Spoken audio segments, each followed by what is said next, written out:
सद्गुरू श्री ब्रह्मचैतन्य महाराज गोंदवलेकर यांचं प्रवचन 28 जून. परमार्थ हे कृतीचे शास्त्र आहे.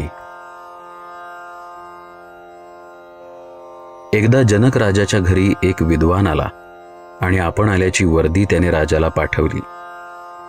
आता राजा आपली पूजा करेल असे त्याच्या मनात आले. हा त्याचा भाव समजून जनक राजाने निरोप पाठवला की आपण एकटेच यावे. त्याप्रमाणे आपण अभिमानाचे गाठोडे बाहेर ठेवून मगच रामाकडे जावे. तसेच सद्गुरूच्या घरीही आपले भांडवल बाजूला ठेवूनच जावे. मी कोण याची जाणीव जोपर्यंत राहते तोपर्यंत दुजेपण आलेच. अभिमान वाढवण्याकरिता देवाकडे नाही जाऊ. दुसऱ्याचे वाईट व्हावे असे आपल्याला वाटले की आपला अभिमान वाढीला लागला आहे असे जाणावे.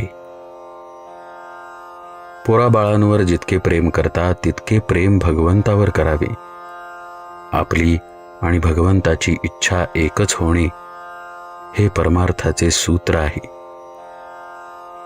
भगवंताची जी इच्छा तीच आपली करावी आणि आनंदात राहावे. अगदी निस्वार्थ बुद्धीने केलेले कर्तव्य कधी वाया जात नाही. एखाद्या सावकाराकडे कोणाचे दागिने गहाण असले तर त्याने आपल्या घरच्या लग्नामध्ये ते वापरणे हा अन्याय आहे. त्याचप्रमाणे आपली मुले बाळे ही देवाने आपल्याजवळ दिली आहेत, त्यांचे रक्षण करावे ते कर्तव्य होईल. पण त्यांच्या ठिकाणी आपलेपणा ठेवून सुखदुःख भोगणे हे मात्र पाप आहे. संन्याशाने भगवे वस्त्र धारण केल्यावर त्याचा थोडा तरी परिणाम बुद्धीवर होतोच. त्याचप्रमाणे आपण भजन पूजन करू लागल्यावर त्याचा परिणाम आपल्यावर दिसला पाहिजे. जो शहाणा असेल त्याने समजून आणि जो अडाणी असेल त्याने श्रद्धेने बंधने पाळावीत. स्वतःच्या मताबद्दल आपल्याला पूर्ण खात्री असावी, त्यात घोटाळा असू नये. मनाने आपण खंबीर झाले पाहिजे.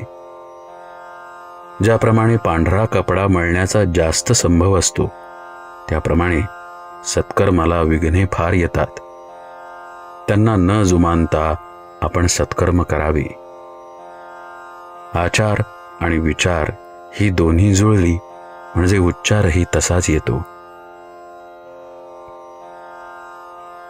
नारळात पाणी जितके गोड तेवढी खोबऱ्याला चव कमी. तसे जेवढी विद्वत्ता जास्त तेवढी निष्ठा कमी. फार वाचू नका. जे काही थोडे वाचाल त्याचे मनन करा आणि ते कृतीत आणा. जसे वडिलांचे पत्र वाचल्यावर आपण त्यातल्या मजकुराप्रमाणे कृती करतो, तशी ग्रंथ वाचनाच्या समाप्तीनंतर कृतीला सुरुवात करावी. परमार्थ हे सर्वस्वी कृतीचेच शास्त्र आहे. समाधान आणि आनंद हे त्या शास्त्राचे साध्य आहे. भगवंताच्या स्मरणात कर्तव्य केले की जीवनात आनंद उत्पन्न होतो. सर्व काही करावे पण खरे प्रेम साधनावर असावे.